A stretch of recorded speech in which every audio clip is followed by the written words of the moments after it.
नमस्कार, मैं महाविष्णु राजपूत और आज है हमारे साथ मध्य प्रदेश से वरिष्ठ पत्रकार संतोष कुमार। इनसे करेंगे लोकसभा चुनाव को लेकर कुछ खास बातचीत।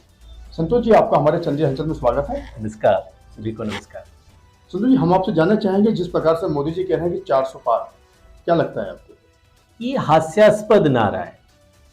ये अब देश की जनता प्रधानमंत्री के 10 सालों के बयानों से अब ये समझ चुकी है कि वो कुछ भी बोल सकते हैं।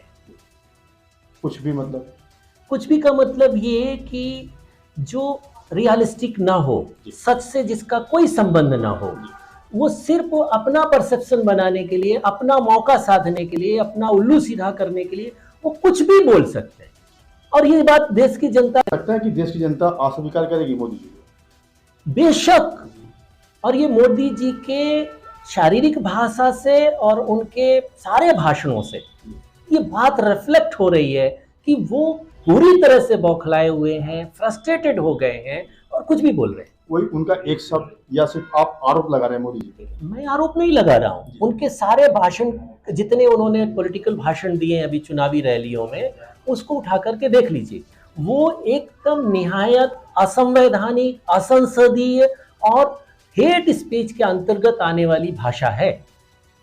मेरा आपसे सवाल है, मतलब कौन सी ऐसी भाषा? मोदी जी तो ये कहते हैं कि हमने राम मंदिर बनाया, धारा 370 कश्मीर से हटाई, तो इसको क्या विकास नहीं मानते यार? मैं बिल्कुल इसको विकास नहीं मानता हूँ। राम मंदिर का निर्माण अदालत के आदेश से हुआ है। जो भी सरकार केंद्र में होती वो अदालत के आदेश का अनुपालन करती, और उसको लेकर के मैं मानता हूं कि वो जो चीज चुनावी मुद्दा है नहीं, उसको चुनावी मुद्दा बनाना अनैतिक है।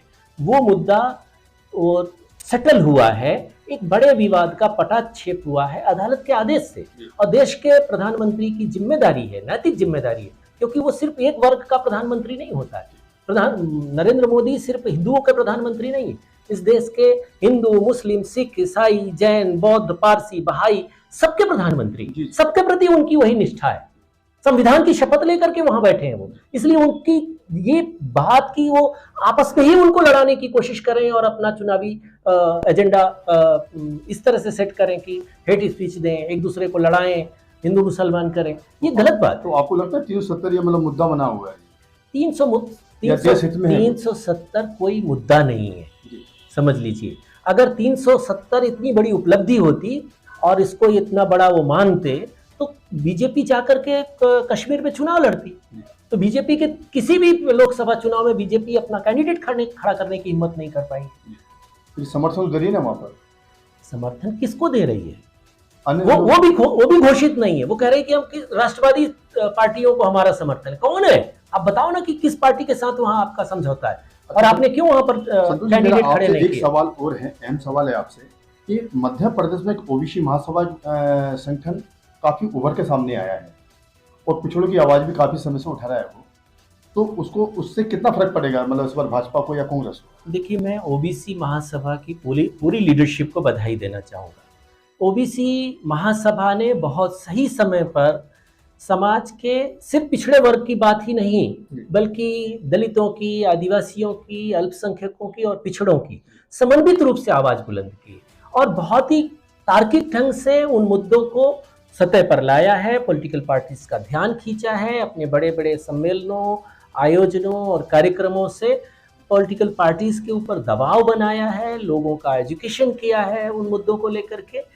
तो ये बहुत बड़ी बात है और मैं मानता हूं कि लोकतंत्र में पीपल्स एजुकेशन और पीपल्स वॉइस, इसका बहुत बड़ा महत्व है। इसको खड़ा करने में ओबीसी महासभा ने बहुत महत्वपूर्ण भूमिका निभाई है और उन्हीं के प्रयासों का परिणाम है कि आज इंडिया अलायंस की लगभग सभी पार्टियों के घोषणा पत्र में उनके सारे इश्यूज को रिफ्लेक्शन मिला है। तो मतलब इससे आपको लगता है कि भाजपा को काफी बड़ा नुकसान होने वाला है? बेशक। देखिए, भाजपा का जो चाल, चेहरा और चरित्र है वो कारपोरेट के हितैषी का है, और अब ये उनकी 10 साल के कार्यक्रमों से, नीतियों से, सरकार के कामकाज से ये सिद्ध हो गया कि उन्होंने सिर्फ कारपोरेट को फायदा पहुंचाने की कोशिश की है। इस बीच आप देखें कि विषमता बढ़ी है, गरीबी बढ़ी है, बेरोजगारी बढ़ी है, महंगाई बढ़ी है और डेमोक्रेसी का जो लेवल है वो बहुत नीचे आया है। लोगों की आवाज उठाने की और लोगों की सुनवाई की स्थिति घटी है। तो भाजपा तो कहती है कि जिस आर्थिक स्थिति अगर देखी जाए तो पाकिस्तान से हमारी काफी अच्छी है, सुधरी हुई है। भारत की स्थिति पाकिस्तान से क्यों तुलना करेंगे? जब हम कहते हैं कि हमारी इकोनॉमी ये तीसरी बड़ी इकोनॉमी होने वाली है, तो हम किससे तुलना करेंगे उसकी? और उस इकोनॉमी का आम आदमी की जीवन शैली पर क्या प्रभाव पड़ रहा है उसको देखेंगे क्या कि नहीं देखेंगे? आपके विकास का पैमाना क्या है कि आम आदमी के जीवन स्तर में बदलाव हो रहा है कि नहीं हो रहा है? तो आप देखेंगे कि आम आदमी के जीवन स्तर में बदलाव नहीं हो रहा है, वो पहले से उसका जीवन स्तर और कठिन हो गया। तो मोदी लगातार कहते हैं ना कि पाकिस्तान की तुलना होनी चाहिए, क्यों नहीं होनी चाहिए?